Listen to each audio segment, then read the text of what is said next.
Por si las moscas, vamos a hablar de la campaña Adopte un ajolote. Es una campaña que la UNAM lanzó a finales de noviembre, hace unas semanas, para concientizarnos sobre la situación de los ajolotes y su hábitat en Xochimilco y también para que las personas puedan hacer algo para cambiar esta situación.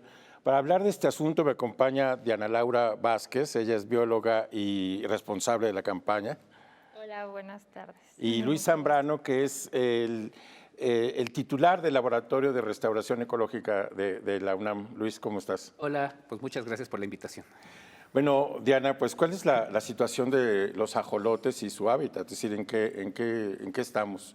Muy bien, pues bueno, la verdad es que el panorama ha sido desalentador un poco porque en Xochimilco tenemos varios factores que han orillado a que el ajolote pues empiece a estar en peligro de extinción, ¿no? Bueno, en esta categoría, uno de ellos es la urbanización, que es muy evidente como poco a poco el área natural protegida pues se va disminuyendo, ¿no? El área. El otro es la introducción de especies exóticas. Como sabemos, en Xochimilco hay carpas y tilapias y estas especies lo que han hecho es depredar a la mayor parte de los ajolotes que hay en el humedal y eso pues ha afectado a la población indiscutiblemente. Y también hablamos de contaminación del agua, ¿no? Hay ahí en Xochimilco un problema grave de contaminación del agua.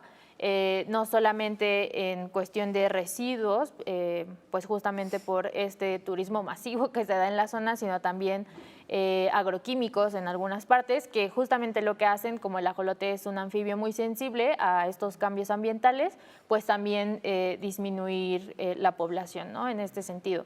Entonces, pues sí, al día de hoy hay una población de ajolotes muy pequeña en Xochimilco, estamos hablando... Ahorita Luis lo va a tocar un poco, pero más o menos 36 ajolotes por kilómetro cuadrado y necesitamos hacer algo, ¿no? Entonces, básicamente eso es lo que nos ha orillado pues estar el día de hoy aquí. Luis, entiendo que obviamente esta situación de 36 ajolotes por kilómetro cuadrado no es normal. Hemos pasado, digamos, por números más abundantes y han hecho ustedes censos desde hace tiempo para medir cuántos ajolotes por kilómetro cuadrado. ¿Cuál es el primer censo del que tenemos memoria y cómo ha cambiado? Bueno, el primer censo se hizo en 1998. Ajá. O sea, si uno piensa que es del siglo pasado, pero tampoco es hace tanto, ¿no? El primer censo que tenemos números no lo hicimos nosotros, lo hizo la doctora Virginia Graue de la UAM Xochimilco. Okay. Y en ese momento había 6,000 por kilómetro cuadrado. Sí, o sea, y cuando... Bueno, no es mucho tiempo, en 98 la fecha también es un, ¿no? Ese es un deterioro muy violento y muy rápido. Sí. Exacto, es una curva muy acelerada, ¿no? Hacia abajo. Hicimos nosotros nuestro primer censo en el 2002 y había bajado, en 4 años bajó de 6,000 a 1,000 por kilómetro cuadrado. Luego hicimos otro en el 2008 que bajó de 1,000 a 100 por kilómetro cuadrado. Entonces sí tenemos toda la curva, o sea, todo el tiempo, y no hemos hecho uno. El último, el que se refiere Diana, fue del 2014. Tenemos que hacer uno pronto. Lo que sí es que no ha aumentado la población, o sea, es evidente que no ha repuntado para nada, y si ha ido, pues ha ido más o menos o estable en el mejor de los casos o disminuyendo. ¿Cómo se hace un censo de ajolotes? Híjole, ese sí es una pesadilla, déjeme decirte, por eso nos ha costado mucho trabajo. Un censo de ajolotes, como los hemos venido haciendo, necesitamos a un experto ajolotero, que son pescadores que tienen atarrayas. Las atarrayas son estas redes que avientan así con los grandes pescadores y se abre una bolsota y cae, ¿no? Pero necesitas un ajolotero porque cuando los ves no se ve así como un ajolote, o sea, es muy difícil verlos. Lo que se ve es una pequeña burbuja que hace el ajolote cuando sale a respirar. Entonces es una ola muy característica y entonces es ahí cuando el ajolotero avienta la red. Entonces tienes que saber aventar atarrayas, tienes que saber entender cuál es la burbuja y tienes que tener fuerza durante mucho tiempo porque lo hacemos en todos los canales cada 200 metros. Es así como se hace un censo. Entonces, el primero nos llevó 2 años hacerlo, por ejemplo, ¿no? O sea, no es así como que vamos a hacer un censo y pasado mañana ya tenemos resultados, no. Los últimos nos han llevado más o menos el mismo tiempo porque no hemos encontrado y hasta que no encontramos, paramos el censo. Por eso llegamos a estos números. ¿Es un área de cuántos kilómetros cuadrados? el área natural protegida son 2.500 y cacho hectáreas. Sí, es es el área bastante natural grande. protegida. Es bastante grande, ¿no? Y también hay que decirle que está pues en medio de una ciudad muy, muy compleja como esta. Exacto. De los factores que hablabas, ¿cuál te preocupa más? Híjole, bueno, los tres son importantísimos. Ajá. Yo creo que el que más me preocupa ahora, porque justamente la dinámica que hemos visto en Xochimilco sugiere que va mucho más avanzada y mucho más exponencial, es la urbanización un poco, ¿no? Y el cambio de uso de suelo, que es importante, ¿no? Xochimilco fue creado justamente a partir de estas chinampas, que hablaremos más adelante, pero hemos visto que últimamente hay este cambio de uso de suelo a otro tipo de usos que no son compatibles con el área natural protegida, y eso diariamente vemos una chinampa nueva convertida en algún otro uso de suelo que pues no debería estar ahí, ¿no? Entonces es al menos, o sea, los tres, pero ese es el que a mí más me preocupa, ¿no? Ahora. ¿Y a quién le corresponde, digamos, que la ley se cumpla y que no pase esto? ¿Es gobierno de la Ciudad de México, Secretaría de Medio Ambiente. Medio Ambiente? Ese es uno de los estudios que hizo la Comisión de Derechos Humanos del Distrito Federal hace 8 años o 9 años, y es que les corresponde a todo mundo y entonces a nadie. Entonces está la SEDEMA por un lado, como es área natural protegida también se involucra el área federal, pero también es SACMEX, o sea, porque involucra agua, pero también es 3 delegaciones. Entonces todo mundo está ahí metido y a la hora de que hay un problema, pues todo mundo se echa la bolita. Y ese es uno de los grandes problemas. De hecho, la Comisión de Derechos Humanos del Distrito Federal hizo una recomendación diciendo así no se puede trabajar. Necesitan tener un órgano rector que genere las soluciones para todos estos problemas. ¿Hay alguna como figura legal para otras especies o para otras áreas en donde pueda haber un responsable? Seguro sí, ¿verdad? Sí, claro. Bueno, por ejemplo, la CONAMP tiene, cuando es un área natural protegida, la CONAMP es el órgano regulador, ¿no? En este caso, el problema es que todo el mundo está metido porque es una ciudad muy compleja. Aquí, en ese momento, se creó lo que se llamaba la Autoridad de Xochimilco, Tláhuac y Milpalta, que era una autoridad que trataba de regular, pero nunca pudo, y luego la deshicieron en este sexenio. Entonces, Diana, ¿por qué la UNAM está metido ahí? En Xochimilco. En Xochimilco. ¿Y cómo, digamos? Bueno, pues justamente uno de los factores más importantes del Laboratorio de Restauración Ecológica, que es en donde estamos trabajando, es incorporar esquemas de restauración ecológica para socioecosistemas, en este caso ecosistemas urbanos, que es la Ciudad de México. Y entonces todo el trabajo que se ha hecho todos estos años tiene que ver con la restauración ecológica del humedal y de la biodiversidad a un nivel mucho más biológico, pero también el trabajo con la comunidad, ¿no? Que está en Xochimilco. Entonces creo que en los últimos años se ha logrado hacer una vinculación muy interesante y muy bonita con las personas pues que justamente trabajan en Xochimilco, ¿no? Y entre ambas partes hemos construido pues lo que tenemos al día de hoy en el laboratorio.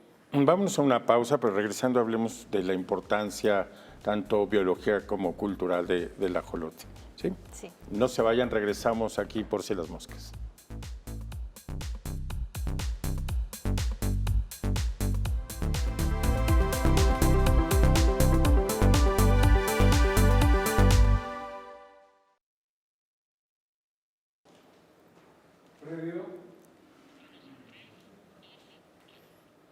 Por Si las Moscas, estamos de regreso, estamos hablando de los ajolotes en Xochimilco y de la campaña que lanzó la UNAM para adoptar un ajolote y cambiar pues el precario estado en el que está esta especie y esta parte de la ciudad.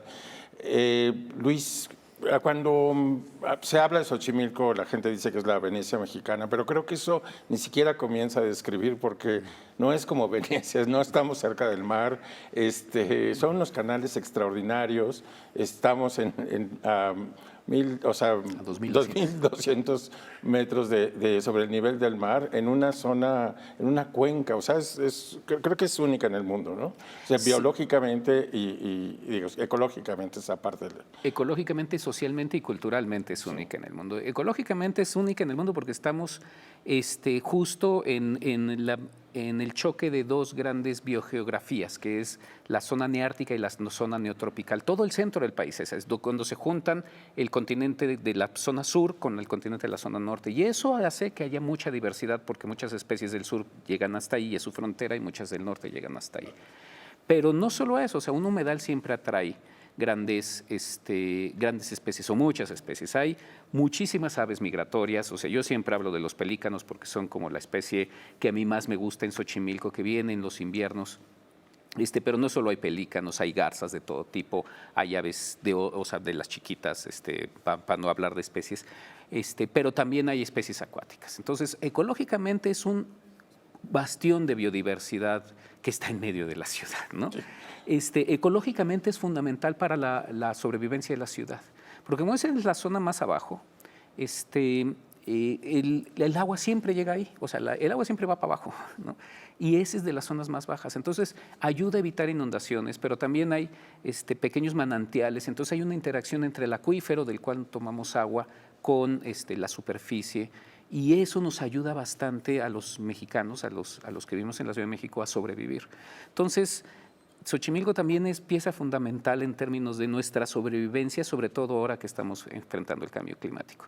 Y obviamente, culturalmente hablando, y con esto termino esta pregunta, Xochimilco es de los pocos lugares en los que se puede demostrar que uno puede desarrollarse y conservar naturaleza al mismo tiempo.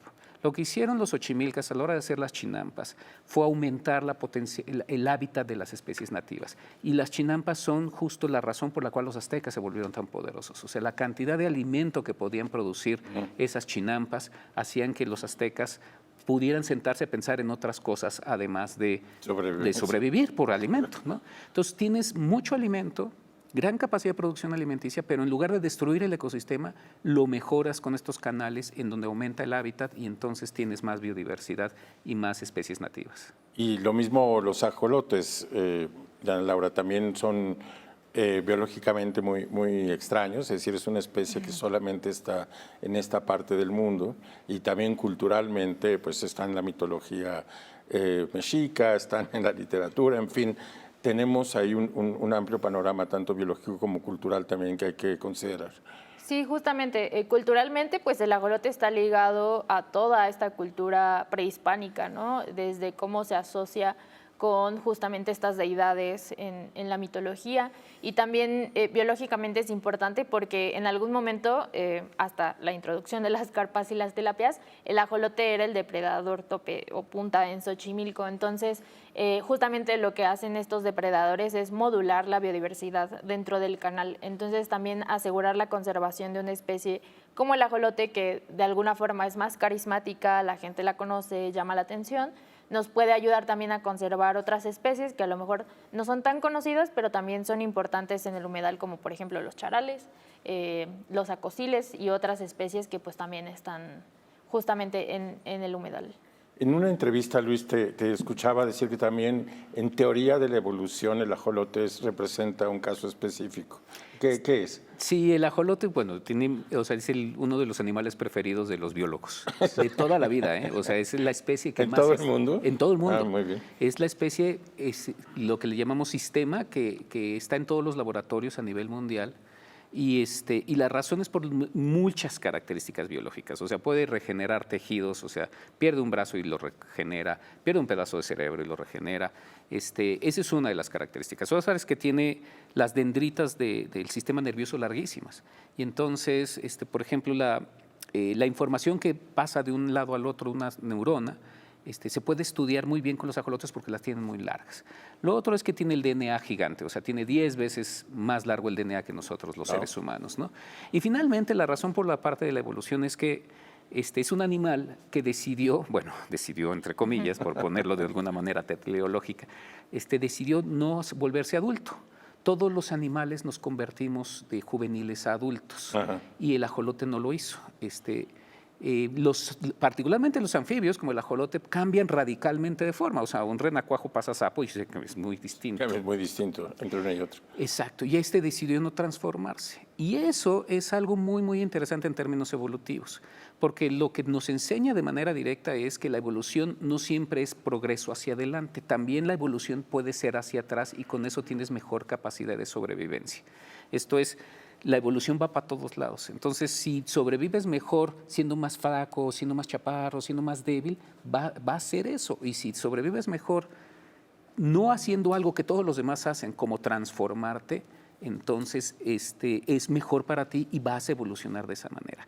Entonces nos enseña muchas cosas el ajolote en múltiples factores, en particular en esto de la evolución. Una cosa interesante del laboratorio, del trabajo que ustedes hacen es, bueno, obviamente el ajolote es un componente fundamental, pero también hacen un trabajo con las chinampas que tiene que ver con la agricultura y con la recuperación de la vocación original de esa parte de la ciudad. Sí, justamente en conjunto con las personas chinamperas hemos construido estos años algo que se llama el modelo Chinampa Refugio. Y lo que busca Chinampa Refugio es, por un lado, justamente reactivar la producción chinampera bajo técnicas agroecológicas y amigables con el medio ambiente, rehabilitar los canales de Xochimilco para generar justamente condiciones mejores de calidad del agua y que esto nos permita albergar biodiversidad, crear refugios a partir de estos canales y justamente revalorizar o redignificar el trabajo del productor o productora chinamperos, ¿no? Entonces, justamente buscamos hacer esa simbiosis entre el trabajo agrícola, que como bien lo decía Luis, puede haber desarrollo, o sea, hubo desarrollo a partir de la conservación de la biodiversidad de Xochimilco, ¿no? Entonces, justamente regresar a esas prácticas que justamente pueden ayudarnos tanto a abastecer de alimentos a la Ciudad de México como conservar pues al ajolote, ¿no? Y a otras especies. Si uno va a Xochimilco, ve ajolotarios, ¿qué son y por qué han aparecido y eso cómo contribuye o no a esto que ustedes están haciendo? Bueno, sí, yo creo que es una de las consecuencias de que el ajolote se volvió muy famoso a nivel nacional y a nivel internacional. Es curioso, pero el ajolote lo tenemos mucho en mente hasta incluso mediados de los años 50 del siglo pasado. O sea, uno pues ve a Diego Rivera y Diego Rivera lo tenía en sus piezas, ¿no? Claro. Y Octavio Paz hacía ensayos, ¿no? De eso. Y de repente le dimos la espalda al ajolote durante los últimos 60, 70 años y otra vez le volvimos a dar, lo volvimos a ver y nos volvió a maravillar. Otra vez lo volvimos a ver, trajo sus nuevas características de la vida moderna y una de esas características de la vida moderna es, yo lo quiero enseñar, yo quiero que todo el mundo lo vea. Y entonces empezaron pues, a ver estos lugares en donde la gente busca ajolotes, consigue ajolotes de algún lugar y los enseña en Xochimilco. Ahora, no es que yo los quiera criticar a todos los que tienen eso, pero en realidad esos ajolotes no están en su hábitat, están en una pecera. Entonces sería mucho mejor para todo mundo que esos lugares, en lugar de tener peceras, tuviera una chinampa y un refugio de ajolotes en donde, aunque uno no los pueda ver, sepa que ahí están. Porque no tenemos por qué verlos todos, ¿no? O sea, pero sí tenemos que saber que ahí están, ¿no? Y porque además verlos, pues los puedo ver en fotos, en videos, en todos lados. Y les puedes ver hasta las caries de las muelas si gustas con las nuevas tecnologías de filmación. Entonces, lo mejor sería que todos esos lugares que atraen gente que lo va a ver y se le va a olvidar. Y además trae una cerveza al lado y además al rato va a jugar fútbol en una chinampa de lado. Va a cantar con el mariachi o lo que sea. Exacto. En lugar de eso, volviera a ver el Xochimilco que era en los 50, ¿no? Ese Xochimilco que nos da resiliencia frente al cambio climático y nos da de comer. Muy bien. Estamos en tiempo, vámonos a una pausa más y regresamos con ustedes. Hablaremos sobre por qué están lanzando esta campaña ahora. No se vayan, regresamos pronto.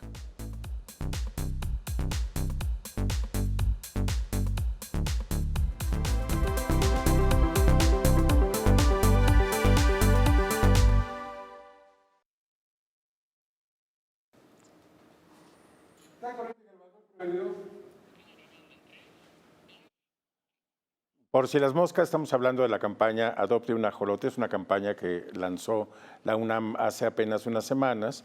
Ana Laura, ¿por qué ahora? O sea, ¿Por qué a finales de año, de este año, Ok. y no antes o después? Bueno, creo que justamente todo este proceso de años de trabajo, no solo en la cuestión de los censos de los ajolotes, sino el trabajo también con las personas chinamperas, el interés que hay también por fortalecer la comercialización de estos productos, se ajustó completamente a estos tiempos, ¿no? Y lo que buscamos con la campaña, me parece que hay dos cosas fundamentales. La primera, promover la participación activa de la ciudadanía, o sea, saber, como decía Luis hace un momento, que también todos somos responsables de Xochimilco, ¿no? O sea, todos tenemos que cuidarlo, todos tenemos que cuidar a la biodiversidad. Entonces, invitar a la gente a que se una de alguna forma al trabajo que hacemos con los ajolotes y en Xochimilco. Y la otra, me parece que también un componente muy importante para nosotros es la educación ambiental, ¿no? O sea, que la gente conozca quién es el ajolote, cuál es la importancia que tiene en Xochimilco, por qué son importantes las chinampas, por qué es importante consumir productos chinamperos y apoyar a las personas chinamperas. Entonces, justamente creo que más bien el hecho de lanzarla ahora al final de año tiene que ver más con que se ha adaptado al trabajo que estamos haciendo. ¿En qué consiste la campaña, Luis? ¿En qué consiste la campaña? Pues en el segmento anterior hablamos de la popularidad del ajolote y además últimamente todo el mundo quiere tener un ajolote en su casa. Y entonces lo que pensamos cuando nos sentamos a discutir este problema, dijimos, oye, ¿por qué no? En lugar de que la gente tenga un ajolote en su casa o en un ajolotario, dé dinero para que un ajolote en Xochimilco o que esté ayudando a entender cómo funciona el sistema pueda sobrevivir mejor. Y entonces Adopta Ajolote es la adopción virtual de un ajolote o de una casa del ajolote que permitirá sobrevivir, aumentar la cantidad de refugios. Tenemos ahorita cerca de 40 refugios, aumentar la cantidad de refugios de ajolotes. Que los que tenemos en la colonia tengan una buena calidad de vida. Ahorita la tienen, pero nos hace falta recursos para poderlos tener. Y entonces que la gente se empiece a involucrar. Efectivamente, como dice Diana, o sea, uno de los factores es pues yo me involucro aportando, ¿no? Y por otro lado, no solo yo me involucro aportando, sino también yo entiendo por qué es esto. No quiero tener un ajolote en mi casa que esté sufriendo porque la temperatura cambia, porque no me le di de comer y me fui de vacaciones, etcétera, y está estresado porque me están viendo. Estoy apoyando a un ajolote que está muy bien, muy feliz en un refugio o en la colonia en donde lo tratan muy bien. Si uno se mete a la página de la tienda UNAM, aparece la campaña ahí muy bien desplegada. Y uno puede picar distintas opciones para ayudar. ¿Cuáles son estas opciones? Bueno, tenemos dos esquemas de aportación. El primero es un esquema de donación general. Puedes invitar a cenar a un ajolote con 200 pesos y ese dinero justamente va a nuestra colonia de ajolotes. Tenemos más de 130 ajolotes en la colonia, que justamente el objetivo es mantener la población viable para que en algún punto podamos hacer la reintroducción. Entonces es para alimentarlos y para comprar medicamento. Y la segunda es Tunea la Casa del Ajolote, que esa es una aportación de 1,000 pesos y este recurso justamente se va al mantenimiento de estos refugios en Xochimilco, ¿no? Y a todas las labores que implica mantener un refugio funcionando. Y por el otro lado tenemos ya un esquema de donación que puedes adoptar virtualmente un ajolote, 1 mes, 6 meses o 1 año, o adoptar una chinampa refugio 1 mes, 6 meses o 1 año. Ustedes pueden decidirlo y pueden personalizar esta información. Si ustedes entran a la página de Tienda UNAM, buscan esta campaña, hacen su donación y nosotros les contactamos para preguntarles si les gustaría adoptar virtualmente un ajolote macho o un ajolote hembra y nos dan un nombre y entonces nosotros les mandamos un certificado de adopción, un carnet de registro y algunas otras cosas con el nombre que ustedes decidieron, ¿no? Y pueden justamente pedir información de su ajolote durante el periodo que decidieron adoptarlo. A lo largo de esta conversación también noto que ustedes hablan de las personas que están en las chinampas. Es decir, no es que estamos conservando un pedazo de tierra de agua y unos animales y las personas no importan. Ustedes han integrado a la comunidad en esto. ¿De qué manera, Luis? Parte fundamental es las personas y parte fundamental de la campaña también es la revalorización de los chinamperos, del trabajo de los chinamperos. Parte del proyecto, por eso cuesta mucho más adoptar la casa de un ajolote porque mucho de ese financiamiento se va directamente a los chinamperos. Y para que puedan seguir manteniendo la casa del ajolote, además de su producción.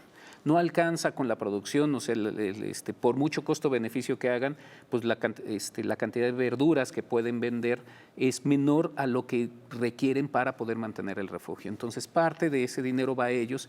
Tenemos que repensar que los chinamperos son los que nos rescatan de todo esto, de que mantienen Xochimilco. Además están ahí en el frente de este pues, pedazo de tierra y de agua y de cultura del que ya hemos hablado, ¿no? Y no son los únicos responsables, ese es el otro factor, o sea, porque luego nos dicen, ay, no, sí, que porque ellos son los que lo encochinan, y tú dices, no, ellos son los que lo mantienen como debe de estar, tú eres el que viene y lo encochina, ¿no? Y ellos tienen que sufrir. Entonces, sí, parte fundamental son ellos.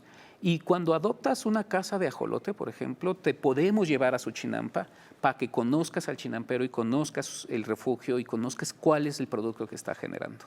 Llevan apenas unas semanas, ¿qué respuesta han tenido?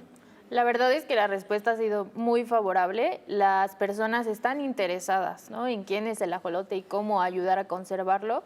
Y me parece que vamos bastante bien.